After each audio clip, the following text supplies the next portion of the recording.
Vamos lá. O que nós vamos ver agora é o artigo 927 do CPC.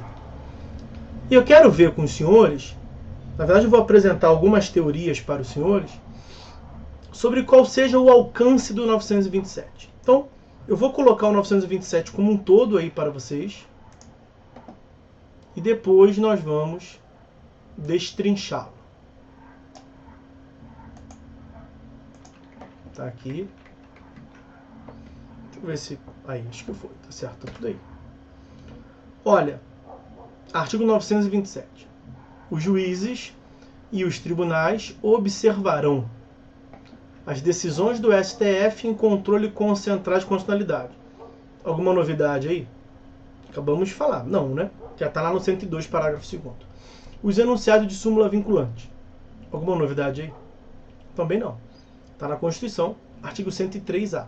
Aqui nesses dois incisos, o 927, o CPC se limitou a reproduzir algo que já estava afirmado, previsto. Aí vem o inciso 3º. Os juízes devem observar os acórdãos proferidos em incidente de assunção de competência ou acórdãos proferidos em incidente de resolução de demandas repetitivas e em julgamento de recursos extraordinários e especial repetitivos. Falaremos sobre isso. Inciso 4º. Os enunciados das súmulas do STF em matéria constitucional e do STJ em matéria infraconstitucional. E também o inciso 5º. A orientação do plenário ou do órgão especial aos quais estiverem vinculados. Então, está aí todo o 927. Vou analisar ponto por ponto com os senhores. Vamos, por hora, parar no caput. O que eu quero ver com os senhores no caput é o que significa esse termo aqui, ó, observarão. Porque o que está escrito no caput do 927 é que os juízes e os tribunais observarão, ou devem observar. É um verbo impositivo. Mas o que significa esse observar? Observarão, devem observar. Vejam, você pode muito bem interpretar que você viu lá uma súmula vinculante, né? Observar o quê? Item 2, enunciado de súmula vinculante. Você pode olhar aquele enunciado, e aqui observei, caguei, não vou seguir. Você observou, não deixou de observar. Será que observar significa literalmente só observar? Só visualizar? Ou é mais do que isso? Naturalmente é mais do que isso. É aqui, é nesse observarão, devem observar coercitivamente, estão vinculados. Há uma ideia de vinculação. Agora, aqui não tem nem muita controvérsia, não. Claro que quem diz que é inconstitucional vai falar que nada disso vincula. Só vincula o que está na Constituição. Foi o que eu passei para os senhores ainda há pouco, o posicionamento do Nelson Neri, do Jorge Abu, do Lênin Streck. Coloquei ele em cima para vocês. Claro que eles vão falar que não vincula. Até por coerência. Falamos ainda agora sobre a coerência, né? Mas para quem sustenta que é constitucional, que é a maioria, aqui tem mais uma divergência. Qual é a divergência aqui? Olha, eu vou ser muito franco. Acho que o mais fácil é mandar logo a real. De um modo geral, as pessoas, os doutrinadores, têm ranço, têm problema com os incisos 4º e 5º. Inciso 1º, 2º e até o 3º não incomoda ninguém. Todo mundo vai falar que é isso mesmo, tá certo. O grande problema estaria nos incisos 4º e 5º, porque não acham correto que todas as súmulas do STF e todas as súmulas do STJ vinculem, deva ser observado obrigatoriamente, e também que orientações do plenário não devam vincular. O grande objetivo é esse. Tá? E aí eu vou lhes apresentar, antes de analisar cada um desses incisos, que eu vou fazer já já com os senhores, eu vou lhes apresentar a posição dos principais autores que trataram sobre o tema. Eu vou, em primeiro lugar, lhes apresentar a tese da professora Tereza Arruda Alvim. Na verdade, Tereza Arruda, ela pediu para não ser chamada mais de Alvim, né? Tereza Arruda. E o que ela prevê? Ela sustenta que é vinculatório, na verdade, que estamos a analisar o que vincula. Ela vai afirmar que a vinculação depende da previsão de reclamação. Então, para Tereza Arruda, a vinculação não vem do 927. Para a professora Tereza Arruda, a vinculação vem da previsão pelo código, pelo ordenamento, da reclamação. Reclamação que nós não vimos ainda, é conteúdo aqui desse semestre, mas vamos antecipar aqui minimamente porque é muita coisa para ver. Cobertor curto, né? Reclamação é um instrumento cabível, vou pegar aqui o 988, para fazer valer a autoridade do tribunal. Então, quando se desrespeita aqui, da reclamação.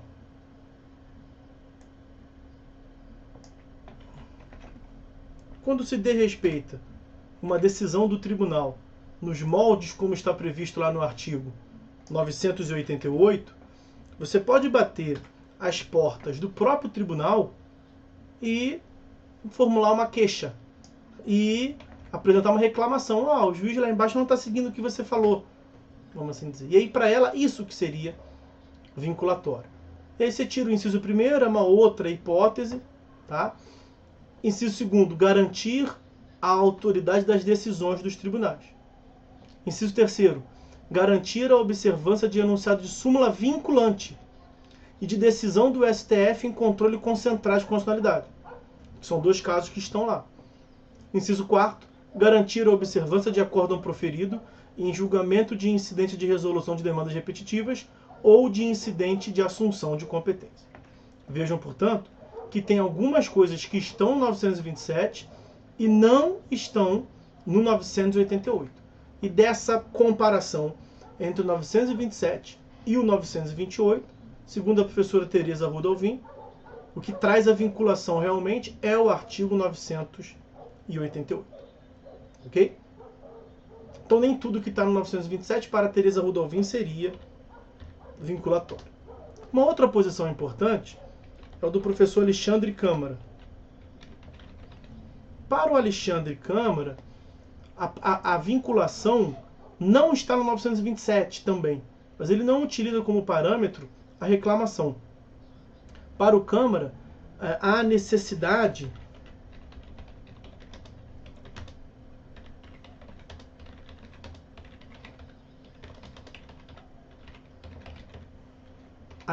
de uma outra norma prevendo a vinculação. Então, o 927 traz um rol que não é todo ele vinculatório.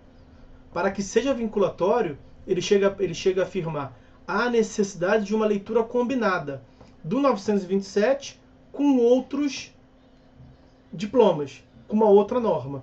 Então, no 927, inciso 1º, está lá em cima, está previsto que os tribunais devem observar as decisões do STF em sede de controle concentrado de constitucionalidade. Mas não é o 927, inciso 1º, que prevê a vinculação. Na verdade, a vinculação estaria no 102, parágrafo 2º da Constituição. Essa é a lógica dele. Inciso 2º, 927, trata lá os enunciados de súmula vinculante. Vai dizer ele, não é esse inciso 2º que traz a vinculação em si. É o 103A da Constituição Federal. Tá? O inciso 3º do 927 tem alguns institutos que nós veremos. Eu vou analisar cada um deles muito rapidamente com os senhores, já. E esses três, no inciso 3º tem 3 institutos. Tá? Tem o IRDR, tem o IAC e tem o RR, Recursos Repetitivos. Esses 3 institutos que estão no inciso 3º têm previsão no CPC da vinculação. Eu só não vou adiantar aqui para não confundir. Mas volto a dizer, o grande problema do Câmara está nos incisos 4º e 5º. Ele não concorda que isso seja vinculatório. Então acaba construindo uma tese para afastar a vinculação daqueles institutos. Orientação do plenário, inciso 5º, e súmula do STF, súmula do STJ, inciso 4º. Ok?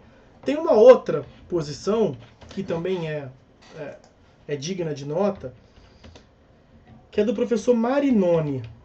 Professor Marinoni, Luiz Guilherme Marinoni, tá? Luiz Guilherme Marinoni.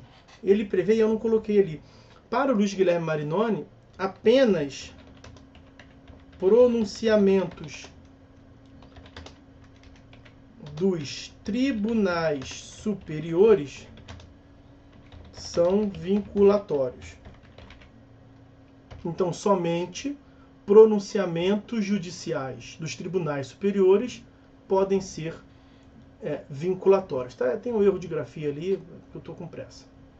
Tá? Então, por exemplo, ele vai manter ali o inciso 1º do 927, decisão do STF em sede controle concentrado. O inciso 2º, súmula vinculante. E no inciso 3º, ele vai deixar apenas as decisões proferidas no julgamento de RE, recurso extraordinário repetitivo, e de RESP, repetitivo. O IRDR, que é formado no Tribunal Intermediário, não gera vinculação pela atuação do Tribunal Intermediário.